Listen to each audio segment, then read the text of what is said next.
Station, this is Houston. Are you ready for the event? We are ready for the event. NASA Communications, this is Mission Control Houston. Please call station for a voice check.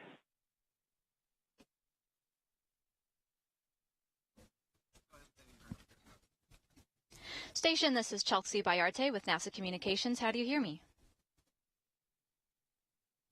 Well, hello, Chelsea. We have you loud and clear. How us?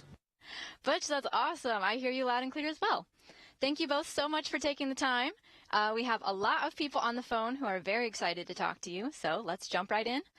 Butch and Suni, I'll toss it back to you first so you can kick us off with some brief opening remarks. Yeah, we appreciate that, Chelsea. So, yeah, it's been quite an evolution over the last 3 months. We've been involved from the beginning through all the processes of assessing our spacecraft, Calypso, and it was trying at times. There were some tough times all the way through. You certainly, as the commander and the PLT of your spacecraft, you don't want to see it go off without you, but that's where we wound up. And through all the process, most of the news we heard, as we would hear things over the news waves and the different means that we have to get information up here, that 80% of the time you'd hear Suni and Butch, Butch and Suni, Suni and Butch, Butch and Suni. And I just want everybody to know how much we appreciate that.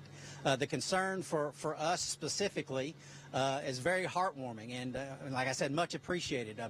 Every time I talk to someone that we're praying for you. There's prayers coming up for me and Suni both. Street signs, people we don't even know across the nation. Suni and Butch, we're praying for you. Come on back. All those things, and I can tell you, it really goes a long way, and we so much appreciate it. And even the opportunity to share a couple of thoughts now. I'm not sure how much we can share that you don't already know, but I know you've got some questions prepared, and we're ready to answer as best we can. All right, thanks so much, Butch. Let's begin the Q&A. Media on the phone, if you'd like to ask our NASA astronauts a question, please press *1 on your phone to enter our question queue. We have several people dialed in today, and I want to get to as many of you as I can, so please try to ask just one question. But we'll begin now with Gina Sinceri with ABC News. Good afternoon. So you're on an extended mission. You've done these before, but what are the ups and downs for you as you look forward to the rest of the mission? Well, Suni Williams has just been named the commander of the space station. She'll take over in a couple of weeks. I'm going to let her start off with answering that question. So I think, what we look forward to is being here and being part of the crew that's here. We've been part of Expedition 71. They're a great bunch of people, and we've tried to just jump in and do whatever we can. We're waiting for Nick and Alex to get up here as part of Expedition 72 once we hand over. We just got Don Pettit and Alexei and Yvonne here, so I mean, we're here with our friends. I think that's really a key part of being on the International Space Station and actually just doing the work. So that's, I think the up part is we're here with our friends. We've got a ride home, and, we're looking forward to the next couple months and doing a lot of stuff for the International Space Station. We'll go now to Marcia Dunn with the Associated Press. Butch and Suni, when you launched, you figured you'd be back home in Houston to vote on Election Day. Have you requested your absentee ballots yet so you can vote from space? If you could elaborate on this, and what else are you missing on a personal note?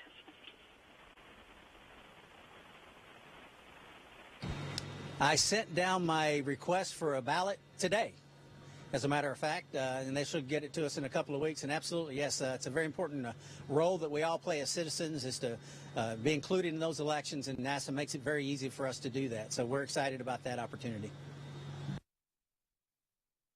And Marcia, same here. It's a very important duty that we have as citizens, and looking forward to being able to vote from space, which is pretty cool. You asked what we miss, right? Of course, the things that we always miss, our families. I miss my 2 dogs. I miss my friends. But you know what? Like Butch said, there are so many people on Earth that are sending us messages, and it makes you feel just right at home with everybody when we're able to have those conversations with our friends and family at home. So I know they understand. I know it's tough on them as well as, being away from home, of course. But everybody understands, and everybody's cheering for us to get back with Crew 9. Our next question will be with Tom Costello with NBC News. Hi, Butch and Suni. Nice to see you both. Butch, I can't believe how fast your hair has grown in the few months you've been up there on station. Can I ask you this question? I'm just wondering, recognizing that you're both team players and veteran NASA astronauts, do you feel let down by Boeing and Starliner and the fact that this is clearly not something you planned for your life?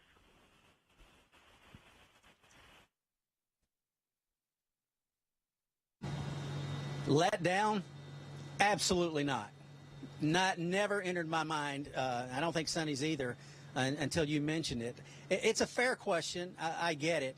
I can tell you, I thought a lot about this press conference and what I might say, what I wanted to convey. And there's no way to convey every single piece of information that needs to be said to understand a majority of the questions that we might get asked. But I will say this. Sonny's got this shirt on. It's got that NASA meatball, we call it, on it. And that represents something that we stand for as an agency. We go beyond. We do things that are out of the ordinary. We send humans to space. And, yeah, we're here today on the space station. Even today, this operation, this is not easy. NASA does a great job. The people at NASA do a great job of making a lot of things look easy. Sending probes beyond the edge of our solar system, going and getting sample from asteroids, humans in space. And it's a very risky business, and things do not always turn out the way you want. Before we launched, we said, we're going to find things. Yep. That is the nature of test. Every single test flight, especially a first flight of a spacecraft or an aircraft that has ever occurred, has found issues. That's things that you just cannot think about. 90% of our training is preparing for the unexpected. And sometimes the actual unexpected goes beyond what you even think that could happen. And that's just the way it goes sometimes, because we are pushing the edges of the envelope in everything that we do. And it is not easy. And I'm grateful for the organization. I'm grateful for the people that are passionate about what they do, that we can make it look easy. We can go outside this International Space Station and do an EVA, a spacewalk, and things go off many times without a hitch, because we're making it look easy by dedicated efforts, monumental efforts on the ground and in space here to make it look that way. And it's like I said, it's not an easy thing to do, but that's not why we do it. Maybe we do it because it's hard, and pushing the envelope in any envelope is very difficult, regardless of where you're at. And in space is certainly the case. We'll take our next question now from Stephen Clark with Ars Technica.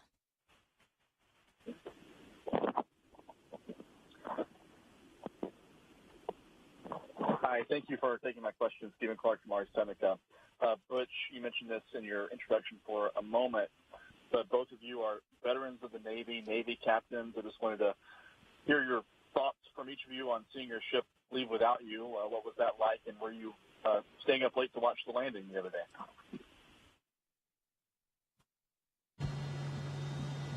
Well, we actually had a couple duties while we were getting ready to let Starliner depart.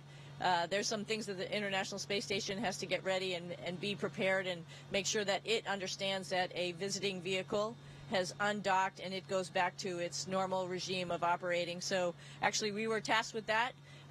We were up in the cupola and we were watching our spaceship fly away at that point in time. So I think it was good. We had some extra activities. Of course, we're very knowledgeable about Starliner, so it was obvious, what was happening at each moment. We were talking to our control team, people, friends of ours that we know how much time and effort that they have put into this spacecraft, the excellent and precision activities that they're doing down on the ground. It was nice to have that, one-on-one conversation over the space to ground as Starliner was leaving, just knowing that she was in their hands and they were going to do the best that they could to get her back home.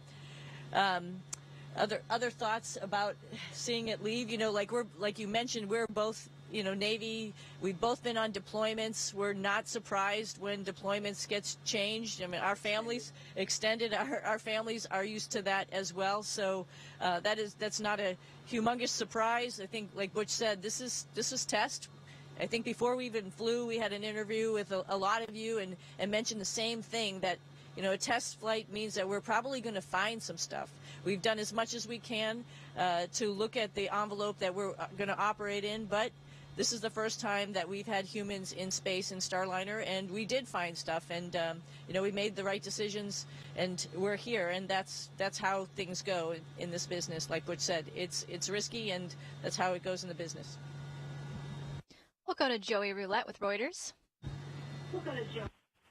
Hey, thank you. For both of you, you both have had, for the past few years, you've played a very kind of intimate role in Starliner's development, which, of course, has not been easy for Boeing for a number of reasons. And I know failures is common in spacecraft testing, but looking back, what could Boeing have done differently in Starliner's development?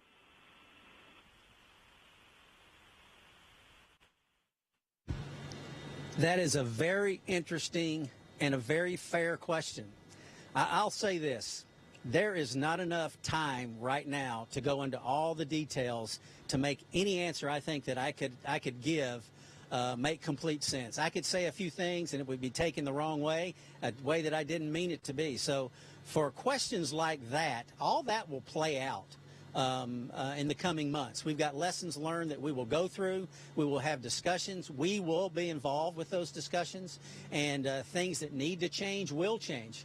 Obviously, when you have an issues like we've had, there's some changes that need to be made. Boeing's on board with that. We're all on board with that. And I can tell you, when you push the edge of the envelope again and you do things with spacecraft that have never been done before, just like Starliner, you're going to find some things. And in this case, we found some things that we just could not get comfortable with putting us back in the Starliner when we had other options. There's many cases in the past where there have not been other options. We were very fortunate that we have the space station and that we had the option to stay and we had the option to come back a different way if that's what the data showed. I think the data could have gotten there. We could have gotten to the point, I believe, where we could have returned on Starliner, but we just simply ran out of time because there's other tests that need to be done, and other assessments that need to be done, and had we had a little more time, then we could have done it. And why didn't we take the time? Well, it's the International Space Station. We've got 7 people, 7 USOS crew on board, 12 total, and we've been 6 on board for quite some time. And to staff the space station with 6 people, we've done it well, I think, over the last couple of months, but it's not prepared for that long term. And so we had to make some decisions on a timeline. And the timeline came to the point to where we had to decide, is Starliner coming back with us or without us? And we just did not have enough time to get to the end of that runway where we could say that we were going to come back with it. I think we'd have gotten there, but we just ran out of time. We'll take our question now from Jonathan Seri with Fox News. Thanks so much for taking the time to do this. Butch, you mentioned at the beginning of this news conference you appreciated all the prayers. You've been very forthcoming about your faith throughout this mission. I'm wondering how your faith has helped you throughout this mission and whether there are any ways in which this mission has informed or influenced your faith.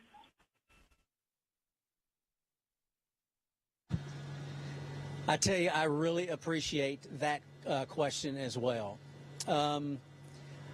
I don't want to take advantage of my position to do things and say things that are outside the realm of what should be done and said in any forum. But I will say this. If you really want to know how I feel about all of this, 2 Corinthians 12, 9 and 10. You can look that up, and it'll kind of tell the story. 2 Corinthians 12, 9 and 10. I'll take a question from Mark Strassman with CBS News.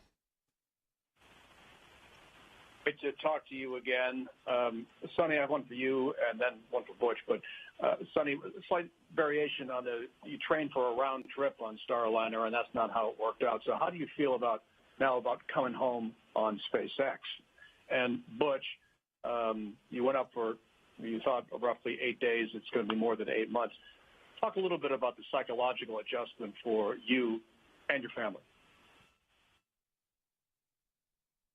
That's a good question.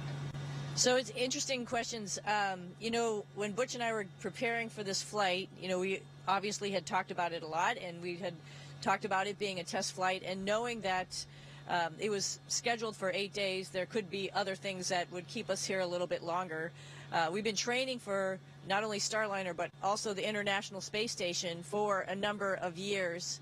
Both of us had been up here before, so we have a little bit of experience, and so we could dive right into the International Space Station training. So we are fully qualified crew members, both qualified in spacewalking, EVAs, and robotics for visiting vehicles. So the transition was not that hard. Both of us are mechanically inclined, righty-tighty, lefty-loosey. There's a lot of things to do on the space station when it comes to, maintenance and repair. Maybe we didn't get all of the science experiments, training before we left, because that was not really initially on the plate. But we're getting some OJT on-the-job training while we're up here. So we're blending right into the increment, particularly this 172, increment 72, because we'll be 2 of the U.S. crew members that are involved there. So I think the transition has been pretty smooth. It wasn't what we expected. However, we were prepared, and, the NASA, like Butch mentioned, has got us ready to go for that aspect. So flying home on SpaceX on a Dragon, there's been a Dragon here the whole time we've been here, of course, with Crew 8 that came up on the Dragon. So we've had the opportunity to go in the spacecraft, look at it, and work with our other crew members to get it ready to be our, emergency escape vehicle if we have to use it. And then, of course, we're getting some training on the Crew 9 vehicle as it comes up. We're excited to fly in 2 different spacecraft. I mean, we're testers. That's what we do. We look at different aircraft, spacecraft, whatever, evaluate it, and that's a pretty unique opportunity. I think, like this was not the very first option. We wanted to take Starliner to the completion and land it back on land at home. But, you have to turn the page and look at the next opportunity and, do good for the agency and the country, and we'll come back with some evaluations of both spacecraft, and I think we're pretty fortunate for that. I think I remember your question. Sorry, I talked too much. No, it's good. It's good. Let me answer your question like this. So Suni wore a NASA shirt to represent NASA and who we are with, right? I wore my Naval Aviator Pilot Astronaut Wings shirt. That's both of us. I'm NASA, she's Navy Pilot Astronaut Wings as well. These wings represent honor, courage, and commitment. NASA, our core values within the astronaut corps at Flight Operations Directorate, Johnson Space Center, we have core values that we stand by. And there's many of those. Many of those are biblical principles. I can sum it up in one word, and that's resiliency. We are tasked, and we learn, and we train to handle all types of situations. And this is not just at NASA. This is something Suni and I have done for an entire career. And this is something that, she doesn't have children, but she has some nieces and nephews, and I know she instills in them the same thing I instilled in my daughters, my wife and I, and that is to be resilient. You have to go with what the good Lord gives you, whatever that is, whatever is allowed, whatever comes by. And, I don't look back and say, woulda, shoulda, coulda. I look back and say, going forward, how can I fix? What can we do to make this better? And that's our mindset right now. I don't look back and say, oh my, this or that. I don't. Yeah. And that's not, it's more this resiliency is not, it's not what we do at NASA.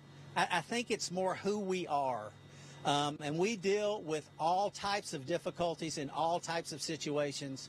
And it builds a great deal of fortitude, and it builds a great deal of character, not just within NASA, but all of the contractors, because like I said earlier, this is not an easy business. So we go with it. 8 days, it was more than 8 days, but 8 days is a number that keeps getting said. It was going to be longer than that. But 8 days to 8 months or 9 months or 10 months, whatever it is, we're going to do the very best job we can do every single day. Because that's what the folks that do this type of job have to do. You have to have that mindset because it is not an easy business, like I said. Thank you both. We'll take our next question from Jeff Faust with Space News. Hey, good afternoon. We had heard in some earlier briefings from NASA officials that you were able on some occasions to call in from station to some of the meetings they were having about Starliner. What was your impression from your unique vantage point of how those meetings went and how your input was brought into their discussions about what to do with Starliner? Thanks.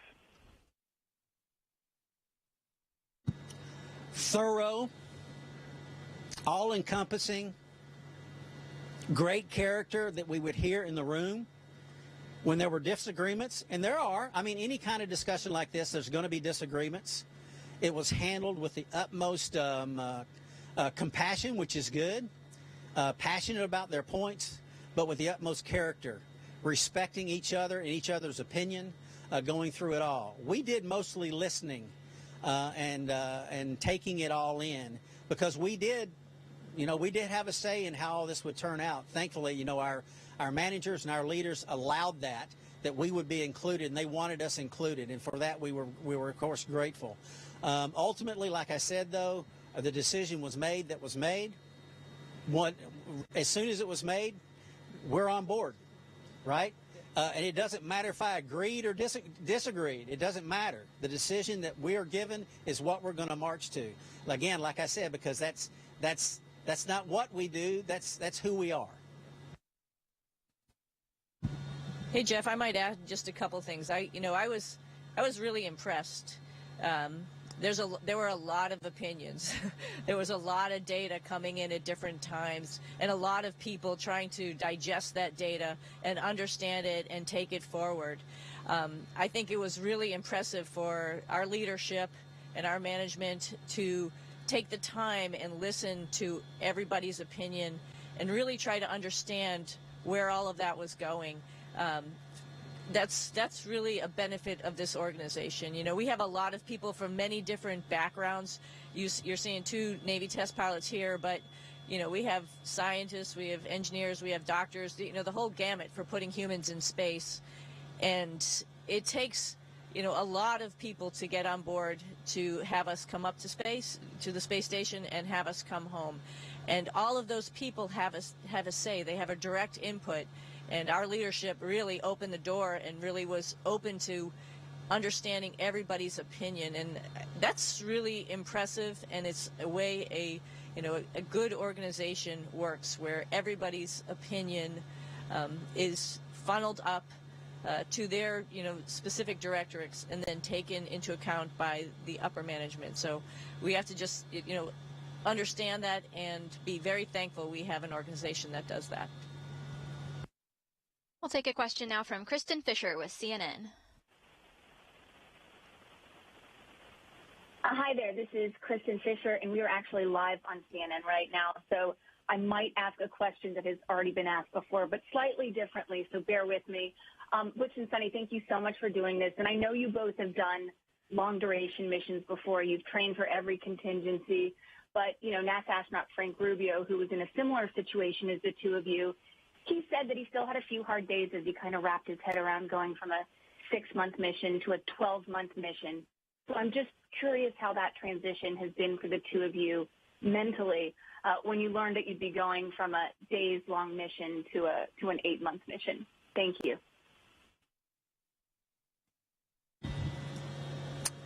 Well, like I said earlier, there's one thing that I try not to fret over. Maybe fret's the right word.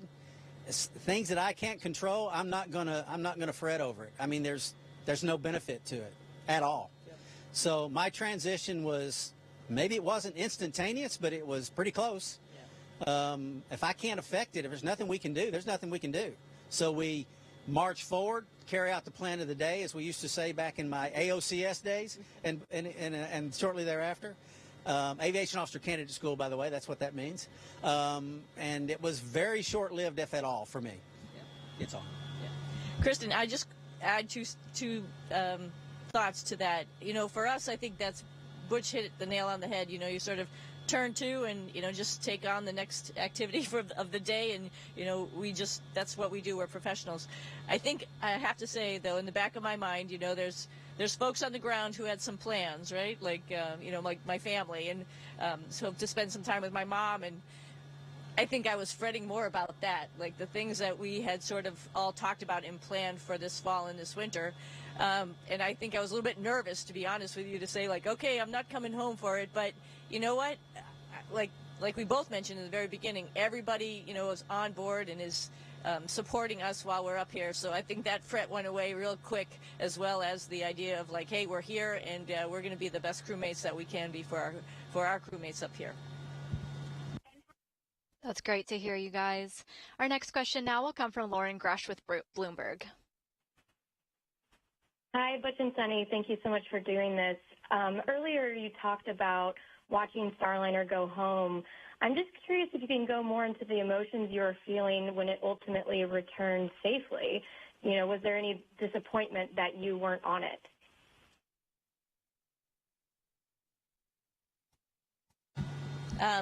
To be honest with you, I was so happy it got home with no problems.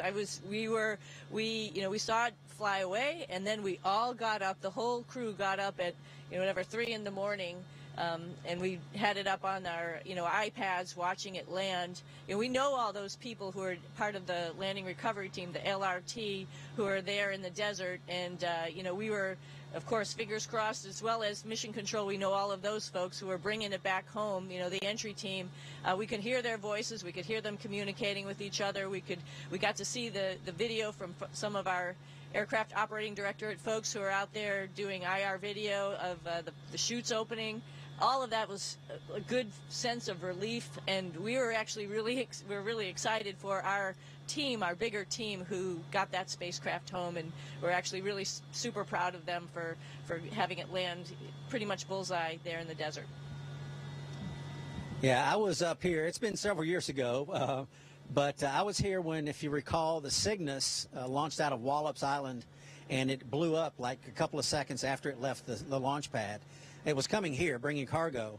And my immediate thought was just the people that involved in the program, and it was just heartfelt for them, because this is a pretty, tight-knit organizations that we, do this space flight, human space flight, all types of space flight, and we felt for them, or we did when that happened. Well, I can tell you, the thrill was equally the opposite side of the spectrum when Starliner landed safely. It was wonderful that it made it back. And the fact that we weren't on it didn't even come into mind at all. It was never like, oh, we shouldn't. No, not at all. The decision was made. Like I said, we flipped that bit. We go forward with the plan of the day, and we hope the best for all aspects of all space flight endeavors, regardless of where they are, regardless of what's taking place. We'll take our next question now from Avery Gingrich with WBIR Knoxville. Hi, guys. I know both of you have plenty of experience up in space, but can you describe what's going on with your bodies right now as you continue to adjust, and how you're preparing for the months ahead? What's going on with our bodies? Well, I asked the question, and I was told I have the second best hair in the scene. So that's for as far as that goes. Yeah, I have grown my hair a little bit longer than I've ever grown it, actually since college probably, just because. Why not? I don't know. Very fortunate. I think Suni and I both are very fortunate the way the good Lord wired us. Transitioning to space and transitioning back is very easy for us, and it was here as well. It seems like we've been here before, and we have, but it's comfortable. Of course, one thing about space flight which is wonderful, your joints don't ache because there's no pressure on them. So all the aches and pains you may feel on a just daily basis are not prevalent in space, which is actually quite nice. I will say one. I wouldn't say unfortunate. One thing, both Butch and I also like working out, so that's a good thing, because when the mission was shorter, I sort of had a small timeline that I was going to really crank it out on the exercise equipment here, because of course you lose bone density and muscle mass. But my mind had a transition now to 8 months, and how I'm going to keep that motivation up. Again, good thing both of us like to work out. He's an early morning. He's up at like 4:30 in the morning to work out. I'm a little more about 6 a.m.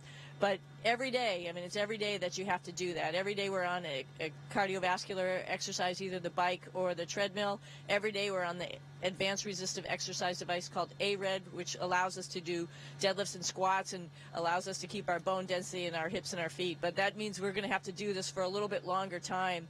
I had seen Frank stay up here for a long time and some other folks and thought about like what I would want to do, because I like mixing it up a little bit. So we're working with our strength and conditioning guys to add in a couple more exercise and stuff to keep it going. You don't want to lose it, because every day that you don't work out, you're gonna lose some bone density. So we have to keep it up, and that's a way of life.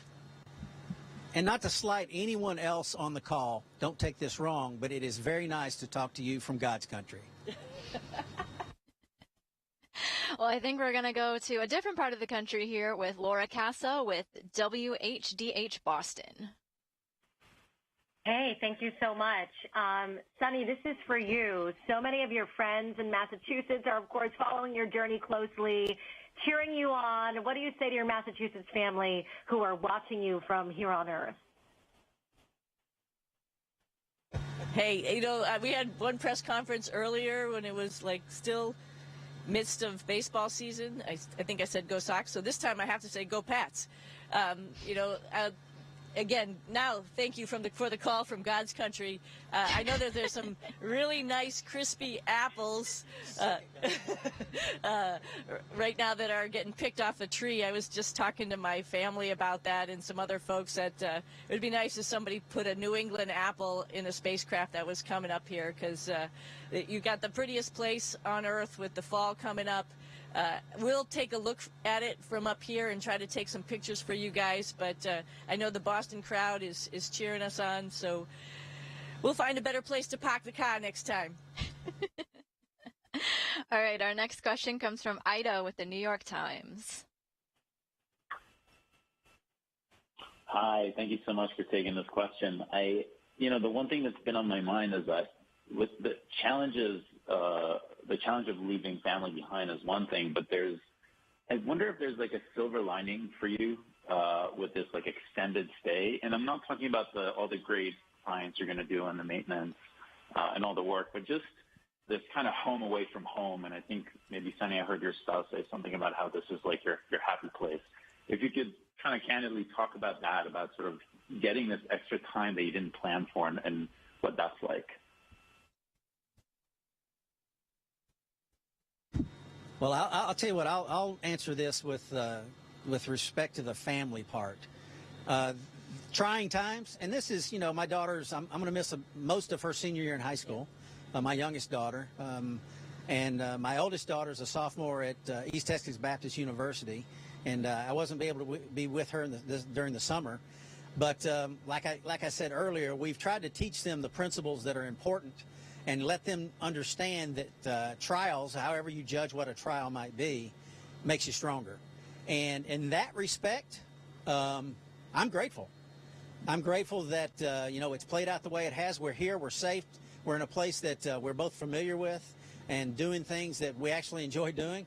And but for them, it is different, and they're going to learn from this, and they're going to grow from this, and like they never could have in any other situation. And for that, I am grateful. Yeah, and I think you hit the nail on the head. My husband has said that. My mom has said it before, too. This is my happy place. I love being up here in space. It's just fun. Every day you do something that's work, quote unquote.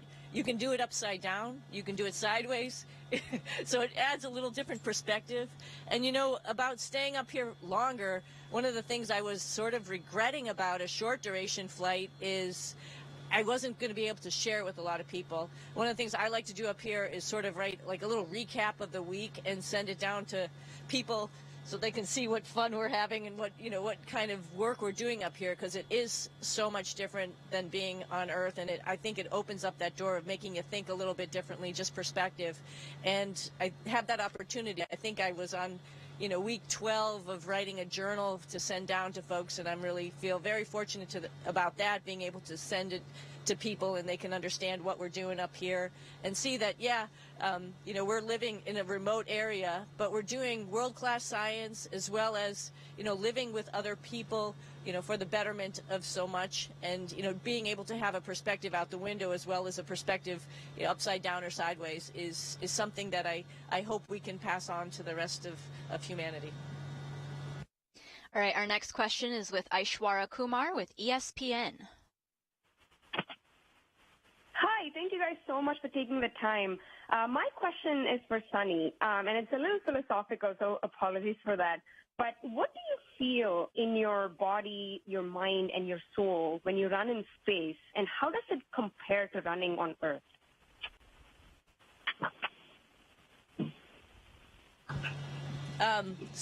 Interesting question. I was mentioning a lot of the physical activity that we do up here.